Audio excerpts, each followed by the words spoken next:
अब अगला काम आपको क्या करना है, एक और समस्या बाकी है, वो है कार्बन की। आपके खेत में भी कार्बन 0.2, 0.25 या 0.3 तक होगा, ज़्यादा से ज़्यादा 0.3, 3.5, ये लोएस्ट है। कार्बन होना चाहिए मिनिमम 1% और बहुत अच्छा 2%। मेरे कई सैकड़ों किसानों के यहाँ 1% कार्बन हो गया है और कई किसानों के यहाँ 2% हो गया, एक किसान के यहाँ तो 6% हो गया। तो अभी तक क्या हो रहा है, आपकी जो प्रैक्टिस है वो कार्बन उड़ाने वाली है। मतलब जो आप डाल रहे हो, आपने देखो कपास सब जो है रोटावेटर से जमीन में डाला कि नहीं डाला, पर आज वो कार्बन नहीं है। अगर वो 2 साल का भी पड़ा होता ना 2% कार्बन हो गया होता, पर जो डाल रहे हो वो सूख रहा है, गल रहा है, फिर गर्मी से उड़ के ऊपर आ रहा है, इवापोरेट हो रहा है, बचे ही नहीं रहा है मिट्टी। इसलिए कार्बन नहीं है आपके खेतों में, क्योंकि उड़ रहा है। और गर्मी में जितनी गहरी जुताई करोगे उतना कार्बन उड़ेगा। जो गोबर डाला आपने, कच्चा पक्का गोबर, वो गोबर भी नहीं उड़ गया, वो भी उड़ गया और उसका जो है छूंच यानी वो फंगस बच गया, व्हाइट ग्रब बच गया। तो हमारे खेत में पहले हमने, क्योंकि हमने भी प्रैक्टिस की, 10 साल से हम जो है प्रैक्टिस कर रहे हैं और आपको 2 घंटे में मक्खन दे रहा हूँ, जो हमने और लाखों रुपए खर्च करके और फिर बुद्धि आई हमें। हमने भी कई बार तिल की मतलब सन की हरी खाद गड़ाया। सन की हरी खाद में भी फंगस आता है और वो सन का पत्ता रहता ही नहीं, बचते तो अगले ही साल उड़ जाता है, तो कोमल पत्ता होता है। तो 5-7 बार सन हमने, सन समझ रहे हो ना, सन 5-7 बार गड़ा के विभाग के कहने पे हमने जो है देख लिया। फिर कहीं से मुझे लगा आया कि तिल एक ऐसा पौधा है जिसका कार्बन नहीं उड़ेगा।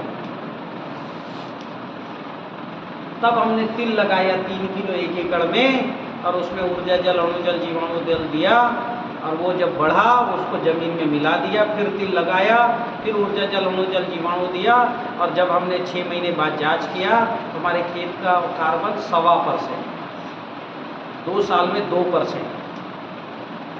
ठीक है। अब ये कार्बन ना उड़े, ये हमारे पास था, तो हमने कार्बन रिचार्जिंग बैक्टीरिया भी ढूंढा जो आपकी मिट्टी में हल्का हल्का हरा हरा काई बना देगा ऊपरी सतह पर। जब ऊपरी सतह में हल्की हरी काई होगी तो अंदर का कार्बन ऊपर नहीं उड़ेगा और ना नाइट्रोजन उड़ेगा। ये हवा से नाइट्रोजन और कार्बन दोनों मिट्टी में फिक्स करता है। कार्बन तो करते ही, कार्बन कहाँ है, हवा में। तो कार्बन फिक्स करेगा और नीचे से कार्बन नहीं उड़ेगा, तो मात्रा बढ़ेगी कि घटेगी? बढ़ेगी। पानी की मात्रा भी ज़्यादा दिन चलती है। और ये कार्बन रिचार्जिंग बैक्टीरिया की जड़ में जो ये जो काई निकालता है उसमें हमने देखा नाइट्रोजन का, फास्फोरस का, पोटास का बैक्टीरिया भी रहता है। तो नाइट्रोजन भी मिल गया, क्योंकि CN रेशियो की बॉन्डिंग है। 4:1 की बॉन्डिंग CN रेशियो की होती है। आधुनिक विज्ञान 2:1 कहता, पर नहीं, 4:1। एक मेरा फार्मूला हाई CN रेशियो घोल, वो मैं आपको भेज दूंगा, विजय जी को, वो आपको भेज देंगे, वो बना लो। उसमें तो घोल के अंदर ही 1000 लीटर का घोल बनाओगे, उसमें 40 से लेके 52% कार्बन अवेलेबल वाला और 5 से 6% तक नाइट्रोजन घोल में ही। जैसे ही डालोगे फसल तो ऐसे भागेगी, कुछ पूछो मत, और हरी कच्चे हो जाएगी। जितना ये घोल डालोगे मिट्टी में भी कार्बन बढ़ेगा, फसल भी बढ़ेगी। तो हाई CN रेशियो घोल बना के चलाओ। अणुजल एक फार्मूला है, बुक में है, उसका स्प्रे करो, फसल एकदम आनंद से भर जाए। किसी ने अणुजल चलाया, आनंद से भर जाएगा। हर अमावस्या 200-200 लीटर अणुजल जमीन पे दो और 40 लीटर का स्प्रे करो, फसल हरी कच्च, ये चौड़े चौड़े पत्ते हो जाएंगे। अमावस्या पूर्णिमा ही करना है। अमावस्या में ऊर्जा जल और पूर्णिमा में अणुजल। ठीक है, ये फार्मूला बुक में है, आपको जो दिया उसमें भी है। ठीक है, तो ये अणुजल ये कर लो। अब ये जो है कार्बन बढ़ गया, अब कुछ नहीं करना, अब अगला काम है बिना जुताई की खेती। आपके ऊर्जा भी पॉजिटिव, अणु भी पूरे, जीवाणु भी पूरे। जब जीवाणु पूरे हो जाएंगे तो इनको खाने 15-20 फुट नीचे का केंचू आएगा। एक और काम करना, अगर मिट्टी बहुत सख्त हो तो सब सॉइलर मार देना 5-5 फुट में। सब सॉइलर जानते हो? सब सॉइलर जानते हैं ना, कल्टीवेटर पीछे इतना लंबा होता है, एक डंडा होता है, वो चीरा लगाता है। आप क्या ट्रैक्टर चला चला के आपकी जो आधा फुट नीचे मिट्टी, बहुत कड़ी मिट्टी है, इतना ही है, ज़्यादा नहीं है, वो हवा को अंदर जाने नहीं दे रही, पानी को अंदर जाने नहीं दे रही है। तो जब सब सॉइलर चलाओगे तो हवा जाएगा अंदर, बारिश का पानी अंदर जाएगा, ऊपर पानी टिकेगा नहीं तो कीचड़ नहीं मचेगा। वो जिंदगी में एक बार लगा लेना। और एक काम है, चाहो तो कर लेना, आपके मेड़ में जो है जेसीबी से खुदाई करना, मेड़ के पास जिधर पानी बहता हो उधर, और वहाँ की सारी मिट्टी 20-25 ट्राली खेत में फैला देना। अब जब बारिश होएगी तो आपकी मिट्टी बह के, जो आप लाल सफ़ेद मिट्टी डाले हो, कहाँ जाएगी? नाली में। बाहर जाएगी क्या? मान लो कुछ बही भी तो नाली में जाएगी, फिर नाली में जाएगी, पानी भी जाएगा, तो पानी आपके अंदर जाएगा कि नहीं जाएगा? तो पानी भी जो है आपने बचाया, मिट्टी भी कटने से बचाया। फिर नाली रहेगी तो उधर के जानवर इधर नहीं आएंगे, सुरक्षा भी काम करता है। फिर जो भी फसल अवशेष बचा उसमें डाल दो, और थोड़ा घोल डाल दो गोबर का, डिकम्पोज होगा। अगले साल फिर वहाँ से मिट्टी और खाद पूरा खेत में डाल देना। फायदा हो रहा है कि नहीं हो रहा है? ये भी जरूर करना, जेसीबी से नाली निकाल के खेत में फैलाना इसी गर्मी। और सब तिल लगाना, फिर वो तिल को 3 महीने में गड़ाना, लाल पीली सफ़ेद मिट्टी डाल देना। फसल जब चलेगी तब समुद्री मिट्टी, समुद्री खनिज और ज्वालामुखी मिट्टी डाल देना। और भी घटा रहे, मान लो नाइट्रोजन फाइले साल में, क्योंकि जीवाणु उतने है ही नहीं, तो ओकेपी, नैनो नत्रजन या nano particle, phosphorus, potash, zinc, सब कुछ है सोल में अभी। बुलाना जरा ब्रोशर उसका, नैनो पार्टिकल, जिंक, पोटास का, वो ब्रोशर था नैनो पार्टिकल का, ठीक है। वो ब्रोशर आप सबको अभी देखते हैं, जो जो ब्रोशर उपलब्ध हो तो वो देने की कोशिश करता हूँ मैं। तो उसमें सब कुछ है, नैनो पार्टिकल में जिंक है, सल्फर है, आयरन है। 250 ml का फसल में स्प्रे करो, फसल चल पड़ेगी, जिंक की पूर्ति हो जाएगी, और उससे उत्पादन तो होगा ही होगा, उसका जड़ में भी जिंक जाएगा कि नहीं जाएगा? वो है, मतलब तात्कालिक भी। इल्ली आ गया तो बजरंग बाण स्प्रे करो, कोई जहर नहीं डालना, जो जहर काम करता है उससे बढ़िया ये करता है। रसचूसा कीट आ गया, रामबाण डाल लेना। ये सब जो है नीम करण जो रखा हुआ है, इस सब से ही बना हुआ है, पर पावरफुल है, 10,000 ppm का है, और 100% रिजल्ट है इनके। ये करना, भक्षक M+V+ का स्प्रे करना। इल्ली आ गई, वो जो गुलाबी सुंडी आती है ना, तो पौधा जब छोटा रहे तभी M+ का स्प्रे कर देना, थोड़ा बड़ा हुआ तब भी कर देना, हर अमावस्या करना, ताकि वो मक्खी अगर बैठे तो उसको खा जाए, उसके अंदर बेसिलस तुरंजेसिस है। आना ही नहीं है। गुजरात के मेरे बहुत से किसानों के वीडियो हैं कि जो है कपास में आए ही नहीं इल्ली, माहू, मच्छर, बढ़िया हरी कच्च, कोई बीमारी नहीं। उसका उन्होंने 25% भी किया तो भी रिजल्ट है। मैंने 10 वीडियो डाला है यूट्यूब में, गुजरात के ही किसान। आपका कंसेप्ट क्लियर हुआ? ठीक है, इतना काम है। अब इतना काम करिए, अगली बार आऊँगा तो बिना जुताई की खेती बताऊँगा। मोटा मोटा ये समझ लीजिए कि हमको जो है जब कार्बन 2% हो जाएगा ना, तब फिर कुछ नहीं घुसाना, कोई ट्रैक्टर नहीं, इवन कटाई करने के लिए ट्रैक्टर घुसाना नहीं, वो भी कुछ रीपर से काटो, क्योंकि वजनदार चीज़ घुसेगी तो नीचे का हवा, आज आपकी मिट्टी में हवा नहीं है, जबकि पहला भोजन तो हवा है कि फसलों का भी, हमारा भी पहला भोजन हवा है, वो निकलेगा। या बहुत सूख जाए मिट्टी तभी ट्रैक्टर घुसाना, गीले में तो बिल्कुल नहीं। तो अभी क्या है कि आपको क्या करना है कि जो है 1.5 फुट की नाली बनानी है गहरी, जितनी गहरी बना सको, और बेड 3.5 फुट का देना। कितने फुट का? 3.5 फुट। अब बेड में जो है वैसे तो क्या है मेरी टेक्निक में सीधे जो है ब्राह्मी का पौधा है वो हम देंगे आपको। ब्राह्मी छोटा फैलता है, छिचलता है, वो किनारे किनारे लगा देना ड्रिप में। इतना छिचलेगा कि 6 महीने में पूरा ढक देगा, हरा कर देगा इसको, बेड को। और वो अंदर जड़ में नहीं जाता, ऊपर ही रहता है और साल भर रहेगा। गर्मी में थोड़ा मर जाएगा और बारिश होते ही फिर आ जाएगा। आप मूंगफली भी लगाओगे, उखाड़ोगे तो उखड़ जाएगा, फिर वो थोड़ा सा बचाओगे तो जग जाएगा। बेड बन गया और उसके ऊपर हरा जो है ये लग गया। आपको वो जो सीड्रिल मैंने बताया उसमें मूंगफली, तिल, कपास जो डालना है डालो और उसको खींचो लाइन से। वो चोंच समझ रहे हो कि नहीं? हाँ। अंदर जाते जाएगा, बीज बोते जाएगा। बस आपको कुछ नहीं, ज़्यादा उपज चाहिए तो ये फार्मूले जो इसमें है बहुत सारे। अभी ये वो बताया, फसल भुट्टी लिखा है, अणु जल फसल भुट्टी, जैव रासायनिक फार्मूला है, बहुत अच्छा फार्मूला है। जैव रसायन में क्या है? ग्लूकोज है, 70% ग्लूकोज है। बनता किससे है? 150 लीटर पानी में 50 किलो फल और 16 किलो गुड़, एयर टाइट बंद कर दो, 90 दिन में रेडी। ग्लूकोज है, जैसे ही चलाओगे पत्ते चौड़े चौड़े हो जाएंगे। इसके अंदर प्रोबायोटिक प्रोटीन है। और मैंने दूसरे वीडियो में इसके बारे में बताया है, जिस विषय को पकड़ेंगे वही एक लंबा विषय है। तो जैव रसायन, क्या नाम है इसका? जैव रसायन। तो जाते ही सबसे पहले जैव रसायन बनाना है। क्या बनाना है? 90 दिन में बनता है ना। और 3 तरह के बनाओ, मीठा, कड़वा, खट्टा। मीठा बनाना 150 लीटर, कड़वा बनाना 10 लीटर। कड़वे किससे बनता है? कैक्टस, कैक्टस है आपके यहाँ? हाँ, एलोवेरा है, एलोवेरा का बनेगा, उससे बनाओ कड़वा। और खट्टा बनाना किससे? आंवले से, नींबू से। खट्टे का स्प्रे करना फूल के समय, मात्र 2 ml प्रति लीटर, ज़्यादा नहीं। गिरी जैसा बन रहा है तो ज़्यादा, 2 ml। जैसे स्प्रे करोगे उसके 2 हफ्ते में फूल आ जाते हैं।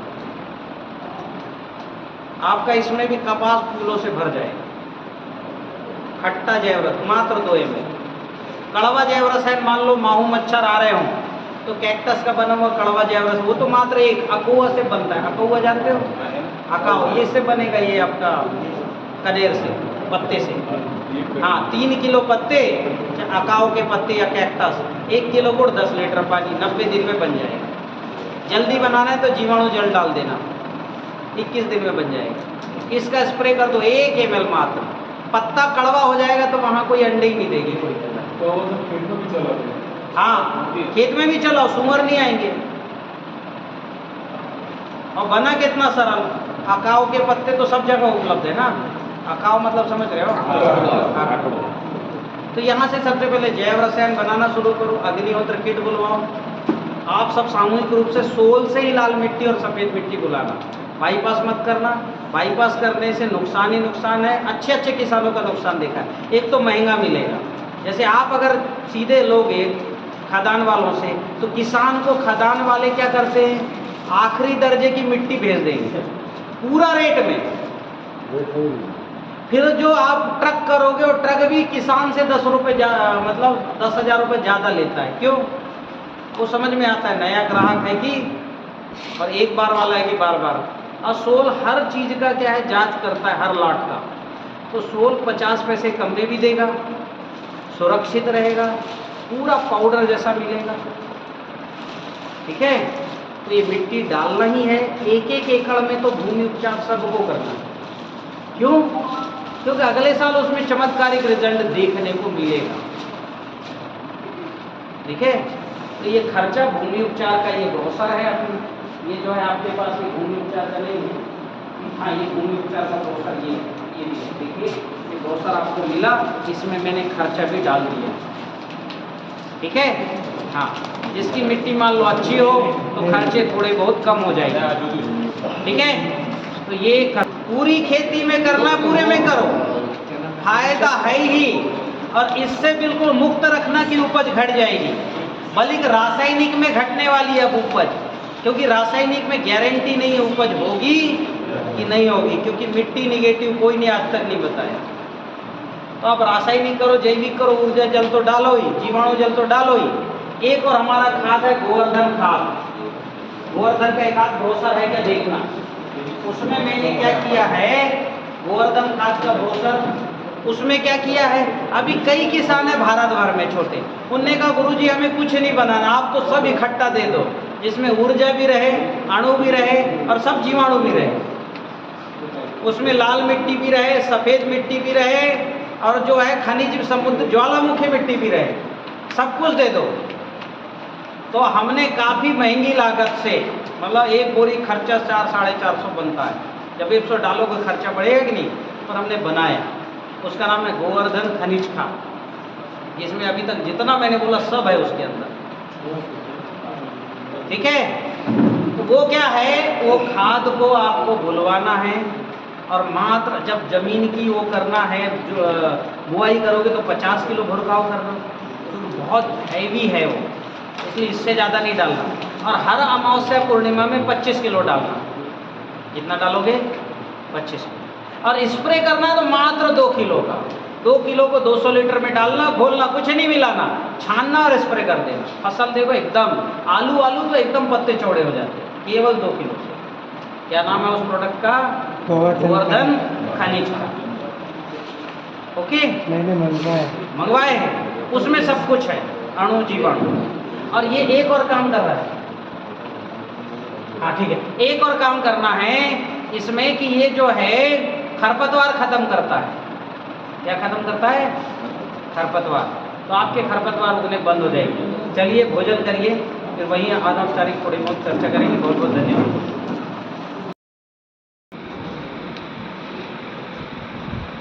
तो इस तरह से हमने मिट्टी की भौतिक रचना भी बदली और माइक्रो न्यूट्रिएंट भी दिया। पर अभी जो है आयरन के साथ साथ कैल्शियम भी महत्वपूर्ण स्रोत है।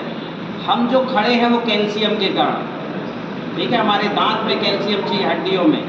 अब कैल्शियम खेती में भी पर्याप्त चाहिए। कितना चाहिए, ये भी चाहिए इतना ही, लगभग 3 क्विंटल।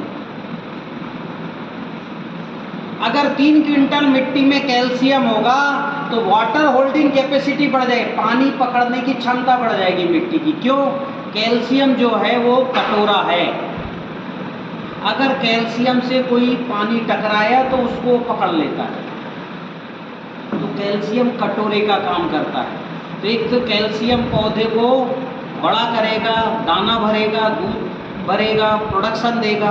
कैल्शियम का रोल है कि नहीं हमारे जीवन में, खेत में भी। और दूसरा, पानी पकड़ने की क्षमता बढ़ाएगा।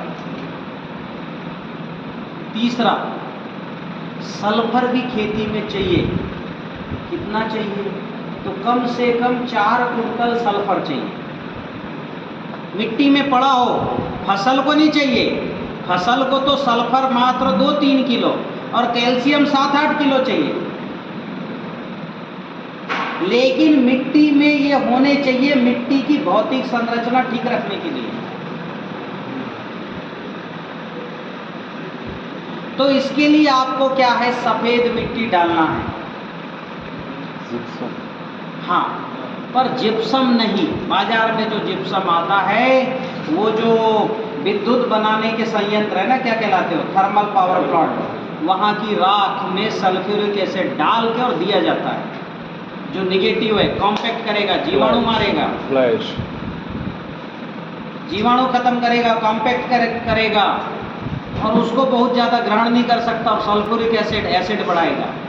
तो इसलिए मैं जिप्सम बोलना बंद कर दिया है। सफ़ेद मिट्टी सीधे खदान से लाओ, पीसो और खेत में डालो, और पीस के डालो। बड़े बड़े पत्थर डालोगे तो वो 50 साल लगेगा उसको डाइल्यूट होने में। मेरी बात समझ रहे हैं, पाउडर वाला। तो हमने ब्रांड बदला, क्या नाम दिया, सफ़ेद मिट्टी। यहाँ गुजरात के बहुत से किसान पहले जिप्सम बोलता था तो सोल के बजाय बाईपास किए उन्होंने। क्या किए, पूरा ट्रक बुलाते सीधे जो दे रहे हैं, यही राजकोट के किसान, और डाले, कॉम्पैक्ट हो गया। मेरे को 20 बार फोन आया, गुरुजी फसल ही नहीं बढ़ रही। तो मैं गया, देखा, मैंने कहा क्या डाले हो, दिखाओ। वो जिप्सम हाथ में रखे, ताकत घट गई, खेत में मिट्टी कॉम्पैक्ट हो गई। समस्या बढ़ेगी घटेगी।